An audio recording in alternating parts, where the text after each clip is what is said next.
अस्सलाम वालेकुम।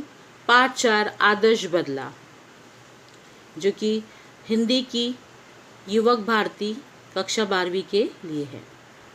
आदर्श बदला इसके जो लेखक है सुदर्शन है, जो आप उनका फोटो स्क्रीन पे देख सकते हैं। लेखक का परिचय देखा जाए तो सुदर्शन जी का जन्म 29 मई 1895 को सियालकोट के पाकिस्तान में हुआ। आपका वास्तविक नाम बद्रीनाथ भट्ट है।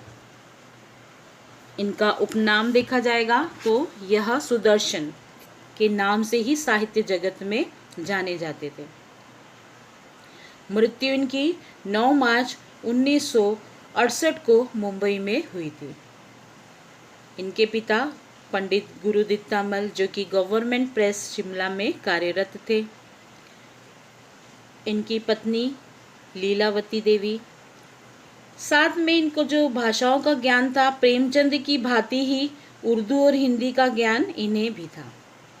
प्रथम कहानी इन्होंने उर्दू में ही लिखना प्रारंभ की, लेकिन वह ज़्यादा विख्यात न हो सके, इस वजह से उन्होंने अपनी कलम की धार को हिंदी में चलाई और हिंदी कहानीकार के रूप में ये आज उच्च स्तर पर विराजमान है। शिक्षा जो कि उन्होंने BA तक शिक्षा प्राप्त की। कार्यरत रहे, हिंदुस्तान के संपादकीय विभाग में नौकरी आरंभ की। उसके बाद आप क्रम से लगातार अपने 4 उर्दू पत्रों में, जो कि भारत चंद, आर्य प्रतिभा और आर्य गजट का इन्होंने संपादन भी किया। सुदर्शन जी साहित्य सृजन के अतिरिक्त आपने हिंदी फिल्मों की पटकथाएं और गीत भी लिखे। इन्होंने अपना जो योगदान है साहित्य के साथ साथ उन्होंने अपना योगदान फिल्मों में भी दिया। अनेक गीत लिखे, इन कहानियाँ लिखी। अगर लेखनी परिचय देखा जाए सुदर्शन जी का, तो सुदर्शन जी की कहानियों की जो भाषा होती थी सरल, सजग एवं सुबोध होती है, जो कि आसानी से पाठकों को समझ में आ जाती। इनकी कहानियों में मुहावरे व कहावतों का भी प्रयोग किया जाता है, जिससे इनकी कहानी बहुत ही सुंदर बन जाती है। इनकी कहानियाँ बड़ी रोचक और दिल को छू जाने वाली होती है। इनकी प्रथम कहानी जो थी हार की जीत है और हिंदी साहित्य में यह विशेष स्थान रखती है। इस प्रकार आइए अब हम इनके द्वारा जो प्रमुख कृतियां हैं वह देखते हैं। प्रमुख कृतियां कुछ इस प्रकार से है। पुष्पलता, सुदर्शन सुधा, तीर्थ यात्रा, पनघट, ये इनकी क्या है कहानी संग्रह है। सिकंदर, भाग्य चक्र नाटक है इनके। भागवती ये उपन्यास। आनररी, मजिस्ट्रेट ये क्या है प्रहसन है, इत्यादि। ठीक है, अब आगे हम बढ़ेंगे विधा परिचय की ओर। विधा परिचय जो कहानी है, कहानी भारतीय साहित्य की प्राचीन विधा है। कहानी जीवन का मार्गदर्शन करती है। कहानी जीवन का मार्गदर्शन करती है, यानी कहानी पर पढ़ने पर आपको कुछ नया सीखने मिलता है। जीवन के प्रसंगों को उद्घाटित करती है, यानी आपके जीवन में जो भी चीज़ घटित हुई, इन चीज़ों को ये कहानी जरूर आगे बढ़ाती है। उसके साथ ही साथ मन को बहलाती है। अतः कहानी का विधा का विभिन्न उद्देश्यों के अनुसार वर्गीकरण किया जाता है। सरल सीधी भाषा, मुहावरों का सटीक प्रयोग, प्रभावमान शैली कहानी की प्रभाव उत्पादकता को वृद्धिगत कराती है। प्रभाव उत्पादकता को वृद्धिगत कराती है कहने का मतलब है कि इस कहानी को आगे बढ़ाने की प्रक्रिया आगे बढ़ाती कहानी, जो कि पाठकगण को अंत तक इस कहानी से जोड़े रखती है कि किस प्रकार से इस कहानी का अंत होगा। जो पाठक है वह भी बड़ी रुचिपूर्ण ढंग से अंत तक इस कहानी को पढ़ने के लिए जागरूक होते हैं। अब हम अपने पाठ परिचय की ओर जाएंगे। पाठ परिचय प्रारंभ करने से पहले मैं आपसे एक पूछूंगी, जैसे कि हमारी कहानी का नाम ही है आदर्श बदला। बदला क्या है? बदला यानी प्रतिशोध। बदला यानी प्रतिशोध। यदि आपको कोई एक थप्पड़ मार दे तो आप क्या करोगे? हम भी उसको एक क्या कर देंगे? थप्पड़ मार देंगे।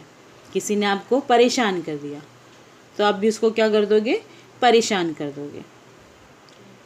नहीं, बदला का तात्पर्य यह नहीं होता है कि आपको किसी ने परेशानी दी तो आप भी उसके बदले में उसको बढ़ चढ़कर परेशानी दे दो, बल्कि आप उस बदला को इस प्रकार से चुकाइए कि सामने वाला आपके समक्ष घुटने टेक दे। हमारी कहानी भी कुछ इस प्रकार से है कि प्रस्तुत पाठ में लेखक ने बदला शब्द को अलग ढंग से व्याख्यायित करने का प्रयास किया है। यदि वह बदला किसी के मन में उत्पन्न हिंसा को समाप्त कर उसे जीवन का सम्मान करने की सीख देता है, कहने का तात्पर्य यदि हमें किसी को कुछ परेशानी हो जाती है और वह बदला लेने की सोचता है, पर उसे कहीं सही मार्गदर्शन मिल जाता है और वह हिंसा को समाप्त कर उस बदले को जीवन का सम्मान करने की सीख देता है, तो वह क्या कहलाता है? आदर्श बदला कहलाता है। इसी प्रकार हमारी कहानी के जो पात्र है बैजू, बचपन में बैजू अपने पिता को भजन गाने के कारण तानसेन की क्रूरता का शिकार होता हुआ देखता है, परंतु वही बैजू तानसेन को संगीत प्रतियोगिता में पराजित कर उसे जीवन दान देता है और संगीत का सच्चा साधक सिद्ध होता है। कलाकार को अपनी कला पर अहंकार नहीं करना चाहिए। तानसेन, जो कि उन्हें अपनी कला पे बड़ा ही घमंड था और उन्होंने इस घमंड के चलते बैजू के पिता की किस प्रकार से उन्हें मृत्युदंड दिलवाया था। तो ऐसे ही बताया गया है कि जो कभी भी आप देखोगे कि हमें अपनी जो कला है उसका अहंकार मतलब घमंड नहीं होना चाहिए। कला का सम्मान करना कला का परम कर्तव्य होता है। तो आइए आज हम अपनी कहानी प्रारंभ करते हैं। आदर्श बदला। प्रभात का समय था। आसमान से बरसती हुई किरणें संसार पर नवीन जीवन की वर्षा कर रही थी। 12 घंटों के लगातार संग्राम के बाद प्रकाश ने अंधेरे पर विजय पाई थी। इसी खुशी में फूल झूम रहे थे, पंछी मीठे गीत गा रहे थे, पेड़ों की शाखाएं खेलती थी और पत्ते तालियां बजाते थे। चारों तरफ झूमती और चारों तरफ गीत गूंजते थे। इस पैराग्राफ में आप देखोगे कि बहुत ही सहज और सरल रूप से सुबह के वातावरण को प्रस्तुत किया गया है। प्रभात मतलब सुबह का समय था। आसमान से बरसती हुई प्रकाश की किरणें किस प्रकार से रात के बाद में जब सुबह की रोशनी पड़ी, किस तरह से यहाँ रात के अंधेरे पर विजय प्राप्त करके सुबह की रोशनी फैलती है। रोशनी फैलने के बाद उसके आगमन की खुशी में कौन कौन शामिल हो रहे हैं, यह बताया गया है। क्या बताया कि उनके सुबह के आगमन की वजह से पूरे सुबह का जो वातावरण बहुत ही खुशहाल सा नज़र आ रहा है। सुनहली हवा है, इस खुशी में फूल झूम रहे हैं। हवा जब चल रही है तो सुबह की ठंडी ठंडी हवा और जो धरती पर है प्रकाश जो रोशनी दे रहा है, तो इस खुशी में फूल झूम रहे हैं, पंछी मीठे गीत गा रहे, चहचहा रहे हैं, पेड़ों की शाखाएं खेलती हुई नजर आ रही है। हवा के चलने से जो शाखाएं हैं झूम रही है, ऐसा लग रहा है जैसे कि वह खेल रही हो। और पत्तों की खड़खड़ाहट की आवाज़, ऐसा लगता है जैसे कि इस खुशी में जो है पत्ते भी तालियां बजाने लगे। चारों तरफ खुशियां झूमती नजर आ रही है।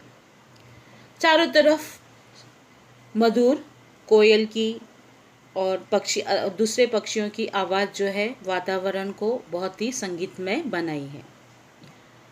ऐसे में आप देखोगे इतने में साधुओं की एक मंडली शहर के अंदर दाखिल हुई। उनका ख्याल था मन बड़ा चंचल है, अगर इसे काम ना हो तो इधर उधर भटकने लगता है और अपने स्वामी को विनाश की खाई में गिराकर नष्ट कर डालता है।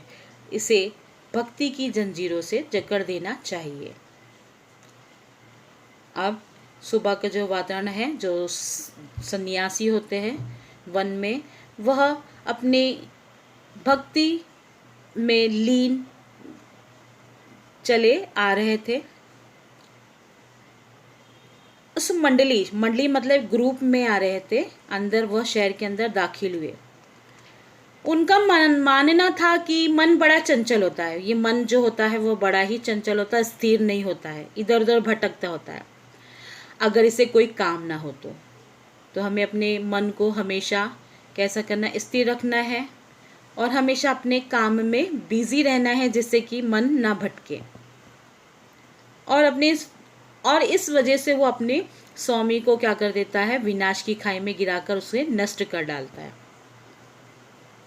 तो बेहतर है कि इसकी भक्ति की जंजीरों में क्या कर देना चाहिए, जकड़ देना चाहिए। साधु गाते थे। आज के लिए हम इतना ही पढ़ेंगे। दूसरे भाग में मैं आपको आगे की कहानी समझाऊंगी।